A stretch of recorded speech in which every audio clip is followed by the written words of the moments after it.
الحمد لله نحمده ونستعينه ونستغفره ونؤمن به ونتوكل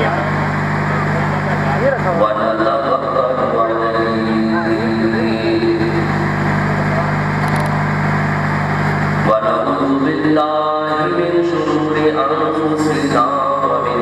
سيئات أعمالنا من يهده الله فلا مضل له ومن يضلل فلا هادي له ونشهد أن لا إله إلا الله وحده لا شريك له ونشهد أن سيدنا ومولانا محمدا عبده ورسوله أما بعد فأعوذ بالله من الشيطان الرجيم بسم الله الرحمن الرحيم قال الله تبارك وتعالى في الكلام المجيد والفرقان الحميد ولا تقولوا لمن يقتل في سبيل الله أموات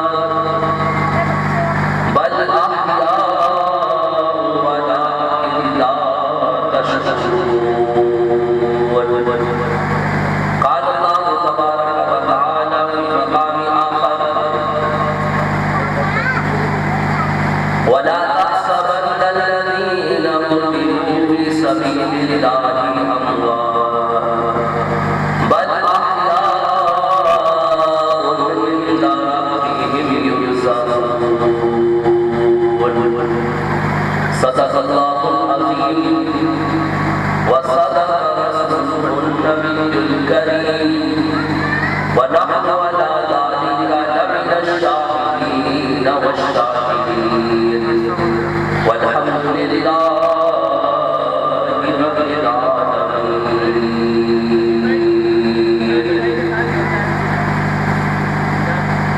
مصطفیٰ جان رحمت میں لاکھوں سلام شمع بز ہدایت میں لاکھوں سلام جس سبحانی بڑی چمکا طیبہ کا چاند اس دل افروز ذات میں لاکھوں سلام اور رہے گا یونی ان کا چرچا رہے گا اور رہے گا یونی ان کا چرچا رہے گا بڑے خاک ہو جائیں جل جانے والے اور کی محمد سے وفا نے تو ہم تیرے ہیں کی محمد سے وفا نے تو ہم تیرے ہیں یہ جہاں چیز ہے یا لوح قلم تیرے ہیں بدل العلا بکمالہ کشف الدجا بجمالہ حسن الجمیع خصالہ صلوا علیہ وآلہ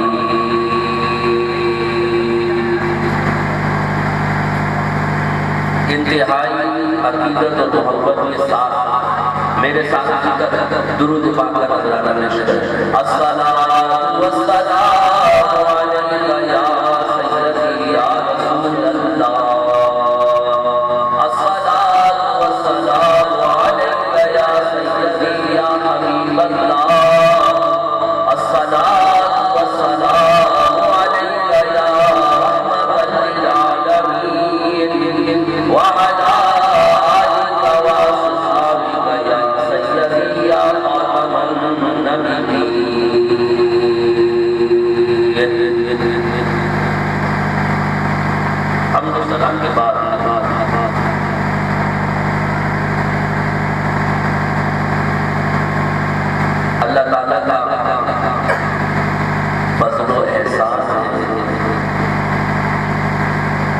اس نے میلاد النبی صلی اللہ علیہ وسلم کے عنوان سے یہ عظیم الشان محفل پاک منعقد کرنے کی سعادت عطا فرمائی، اور یہ ہمارے محلے کے نوجوان دوست اور ساتھی ہیں جنہوں نے اس خوبصورت پروگرام کو ارینج کیا، اور ہمارے وطن عزیز پاکستان کی معروف صنعتکار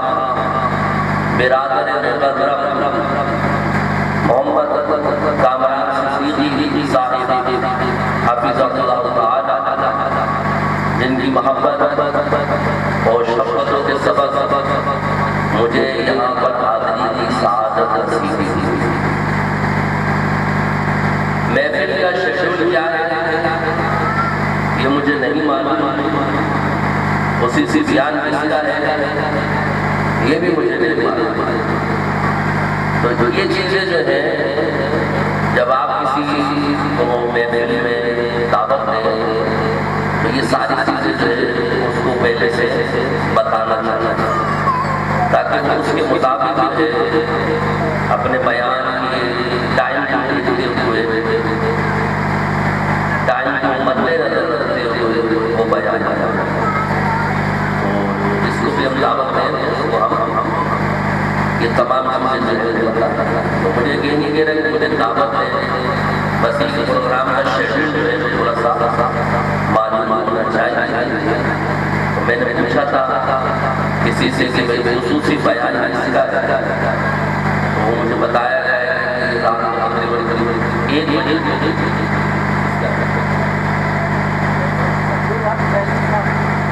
اچھا رات جو بھی خصوصی بیان اس وقت یہ علامہ عبدالحفیظ صاحب دامت برکاتہ عالیہ خطیب امام مہربان مسجد نے وہ تشریف لائی۔ مجھے بڑی خوشی ہے کہ میں اپنے ہی محلے کی اور دوستوں کی سجائی میں حاصل ہوا۔ اللہ تعالیٰ ہم سب کی حاصلوں کو اپنی بارگاہ میں شرف قبولیت عطا فرمائے۔ میں یہاں پر ایک عقیدے کی بارے میں بات کروں گا، اور اکثر اور بیشتر علماء کرام سے آپ عقیدہ سنتے رہتے ہیں، لیکن بار بار ان عقائد کا ذکر کرنے کا مقصد یہ ہوتا ہے کہ جس طرح ہمارے عقائد و نظریات پر باطل قوتوں نے زبردست قسم کی حرکات کی ہے، اور ہماری نوجوان نسل کو، ہمارے نوجوان دوستوں کو جس طرح انہوں نے اپنے نشانوں پر لیا ہوا ہے، تو وقت کی ضرورت ہے کہ ہم بھی اپنے عقائد کی اصلاح کے لیے عقائد پر بات کریں، کیونکہ جب تک عقیدہ درست نہیں ہوتا اس وقت تک انسان کے اعمال اللہ کی بارگاہ میں مقبول نہیں ہوتے۔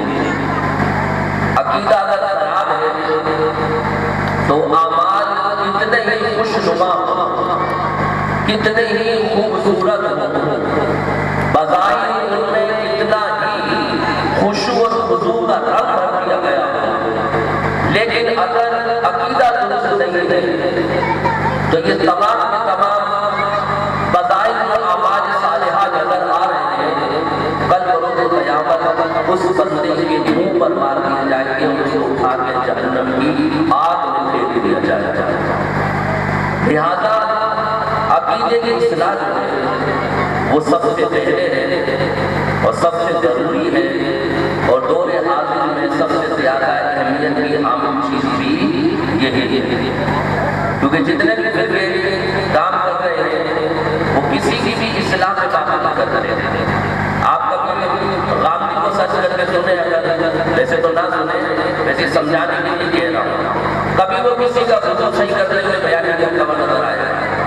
کبھی وہ کسی کا غسل صحیح کرواتے ہوئے بیان کرتے ہوئے نظر نہیں آئے گا، کبھی وہ نماز کے مسائل نہیں بتا رہا ہوگا، کبھی وہ روزے اور حج کے مسائل نہیں بتا رہا ہوگا، کبھی وہ حرام اور حلال کی بات کسی کو نہیں بتا رہا ہوگا۔ وہ جب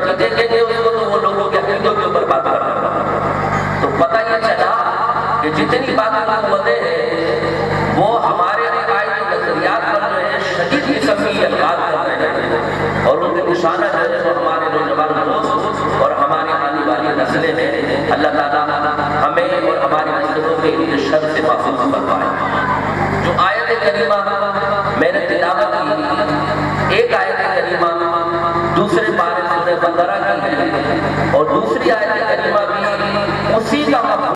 دیمک جس کو کہتے ہیں، لکڑی اٹھانے والا وہ کیڑا لگ گیا، اس نے آہستہ آہستہ آہستہ آہستہ تو دیمک نے اس عصا کی لکڑی کو کھانا شروع کر دیا۔ اب سلیمان علیہ السلام اس سے ٹیک لگا کر اس طریقے سے کھڑے ہوئے اور آپ وفات پا چکے ہیں، لیکن آپ کے جسم مبارک میں کوئی تغیر نہیں آیا، کسی قسم کی کوئی تبدیلی نہیں آئی، یہاں تک کہ اس دیمک نے حضرت سلیمان علیہ السلام کا پورا عصا کھا کے کھوکھلا کر دیا۔ اللہ تعالیٰ کی طرف سے جب وہ وقت آیا کہ اب جنات پر بات آگاہ کر دی جائے کہ حضرت سلیمان علیہ السلام وفات پا گئے، تو وہ عصا جو تھا وہ ٹوٹ گیا، فلما خر، اور حضرت سلیمان علیہ السلام زمین پر تشریف لے آئے۔ جب زمین پر تشریف لے آئے تو آپ کو پتہ چلا کہ بھائی یہ تو وفات پا چکے اور ہم ان کے ڈر اور خوف کی وجہ سے کام میں لگے ہوئے ہیں کہ یہ ہمیں دیکھ رہے ہیں، عبادت کر کے پوچھیں گے ہم نے کتنا کام ہوا۔ پھر ان کو پتہ چلا کہ حضرت سلیمان علیہ السلام وفات پا چکے ہیں۔ یہ قرآن مجید کا 22 پارے کا واقعہ ہے کہ حضرت سلیمان علیہ السلام کی وفات کے بعد آپ کا جسم مبارک بالکل صحیح سلامت تھا اور اس میں کسی قسم کا کوئی تغیر نہیں تھا۔ اور یہی ہمارا مطلب ہے کہ اللہ تبارک و تعالیٰ انبیاء علیہ السلام کو حیات کی عطا فرماتا ہے اور ان کے اجسام کو سلامت بھی رکھتا ہے۔ حیات کے اوپر قرآن مجید میں 2 آیات اور جسم کے سالم ہونے پر، صحیح سلامت ہونے پر قرآن مجید کی تیسری آیت 22 پارے سے سبا سے میں نے آپ کو پڑھ کے سنائی۔ یہ آیت یہ واقعہ جو ہے سورہ سبا 22 پارے میں موجود ہے۔ اس کے علاوہ کثیر احادیث سے مبارک ہے کہ جس سے یہ پتہ چلتا ہے کہ انبیاء اور شہداء جو ہیں اپنی قبروں میں زندہ ہوتے ہیں اور اللہ پاک نے انہیں مردہ کہنے سے منع فرمایا۔ یہ مختصر سا عقیدہ میں نے آپ کو قرآن کی آیات سے بیان کیا ہے۔ اب آ جائیے دوسری سائڈ، ہم نے عقیدہ بیان کر دیا، ہمارا